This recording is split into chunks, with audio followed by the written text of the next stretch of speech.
क्या आपने कभी सोचा है कि जापान के सबसे बड़ा बैंक इंडिया के एक ट्रक फाइनेंस कंपनी पर 39,000 करोड़ का बेट क्यों लगा रहा है? जब पूरा मार्केट इंटरेस्ट रेट्स और इन्फ्लेशन से डर रहा था, तब श्रीराम फाइनेंस ने इंडिया के फाइनेंशियल हिस्ट्री की सबसे बड़ी एफडीआई डील साइन कर दी। जापान के मित्सुबिशी यूएफजी फाइनेंशियल ग्रुप ने श्रीराम फाइनेंस की बैलेंस शीट को इतनी बड़ी कैपिटल की ताकत दे दी है, जो अब बड़े बड़े प्राइवेट बैंक्स के डोमिनेंस को सीधा चैलेंज करने के लिए काफी है। क्या ये इंडिया का अगला एचडीएफसी मोमेंट है?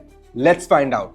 आई am Jeff Curtis and welcome to Fires, जहां हम इंडियन कंपनीज को इन्वेस्टर्स की नजरिए से देखते हैं। No tips, no hype, just business models, balance sheets और क्लियर आइड कॉन्टेक्स्ट। आज हम बात कर रहे हैं श्रीराम फाइनेंस की, जो मर्जर के बाद इंडिया की सेकेंड लार्जेस्ट रिटेल एनबीएफसी बनी, जिसने स्टेलर रिटर्न्स दिए और जो अब जापान के सबसे बड़े बैंक एमयूएफजी के साथ एक मेगा डील में है। लेकिन रियल क्वेश्चन सिंपल है, क्या ये कैपिटल इन्फ्यूजन अब इसे एक यूनिवर्सल बैंक बनाने की राह पर ले जाएगा, या वैल्यूएशन ने अब एग्जीक्यूशन के लिए कोई मार्जिन नहीं छोड़ा? So what does Shriram finance actually do? Shriram finance को समझने के लिए आपको उनके पुराने ट्रक फाइनेंस इमेज से बाहर निकलना होगा। श्रीराम ट्रांसपोर्ट और श्रीराम सिटी यूनियन के मर्जर के बाद ये एक डाइवर्सिफाइड लेंडिंग पावर हाउस बन चुकी है।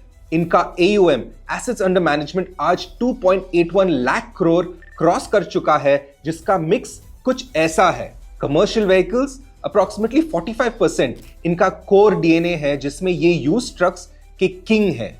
पैसेंजर व्हीकल्स 21%, MSME लोन्स 14%, सबसे फास्ट ग्रोइंग सेगमेंट यही है। और कंस्ट्रक्शन एंड अदर्स 20%, जैसे gold loans, personal loans etcetera. और इनका असली मोट उनका ब्रांच नेटवर्क नहीं, बल्कि उनका रिलेशनशिप बेस्ड मॉडल है। श्रीराम वहां लेंड करता है जहां बैंक्स की क्रेडिट स्कोरिंग फेल हो जाती है।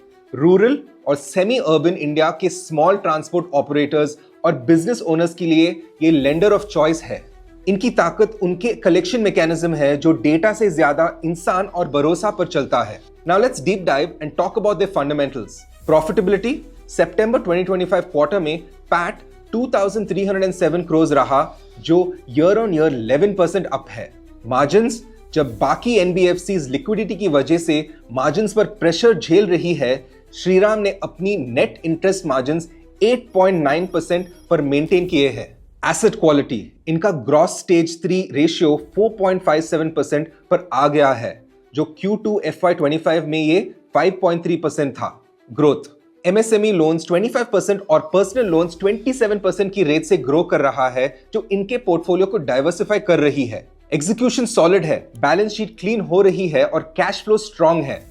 लेकिन ये सब कुछ मार्केट पहले ही प्राइस इन कर रहा था, जब तक MUFG की एंट्री नहीं हुई। Now the game changer. दिसंबर 2025 में श्रीराम फाइनेंस ने अनाउंस किया कि इंडिया का सबसे बड़ा फाइनेंशियल सर्विसेज FDI जापान का MUFG Mitsubishi UFG financial group 20% stake लेने जा रहा है फॉर 39,618 करोड़। इसके इंप्लीकेशंस सिंपल कैपिटल इन्फ्यूजन से कहीं ज्यादा है। कैपिटल एडवोकेसी, इनका कैपिटल एडवोकेसी रेशियो सीधा 20% से 31% के रेंज में जंप कर जाएगा। ये उन्हें अगले 3 से 5 साल के लिए ग्रोथ कैपिटल दे देता है।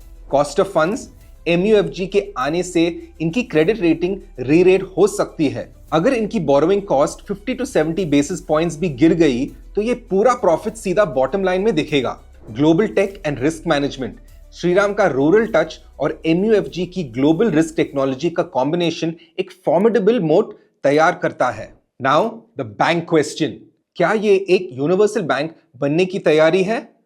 मैनेजमेंट ने फिलहाल इससे मना किया है, क्योंकि NBFC स्ट्रक्चर में उन्हें लेंडिंग फ्लेक्सिबिलिटी मिलती है। लेकिन MUFG के साथ ये ऑप्शन हमेशा टेबल पर रहेगा। Now the valuation and investor takeaway. अब बात करते हैं सबसे जरूरी सवाल की, is the stock still worth the headlines? Stock अपने पिछले हाई से 30% ऊपर निकल चुका है, जो शॉर्ट टर्म रिस्क बढ़ाता है। MUFG ने स्टेक 840.93 पर लिया है। ये एक सेफ्टी फ्लोर तो है, लेकिन इस लेवल पर फोमो से बचना और प्रीमियम वैल्यूएशन को समझना जरूरी है। Now let's also understand the risks. Deployment risk 39,000 crore कोई छोटी रकम नहीं है। इतना बड़ा कैपिटल को बिना एसेट क्वालिटी खराब किए डिप्लॉय करना मैनेजमेंट के लिए असली चैलेंज होगा। Macro headwinds, used CV sales और इंफ्रास्ट्रक्चर स्पेंडिंग अगर स्लो हुई तो इनका कोर पोर्टफोलियो हिट हो सकता है। So what's the real thesis and what do we understand from this entire company breakdown?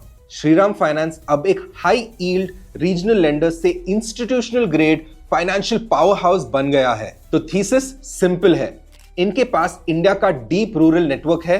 MUFG के आने से इनका फंडिंग कॉस्ट बैंक लेवल पर आ सकता है। मर्जर के बाद पोर्टफोलियो डाइवर्सिफिकेशन रिस्क को कम कर रहा है। ये अब वो स्टॉक नहीं है जो सिर्फ मोमेंटम पर चल रहा है, ये एक स्ट्रक्चरल ट्रांसफॉर्मेशन की कहानी है।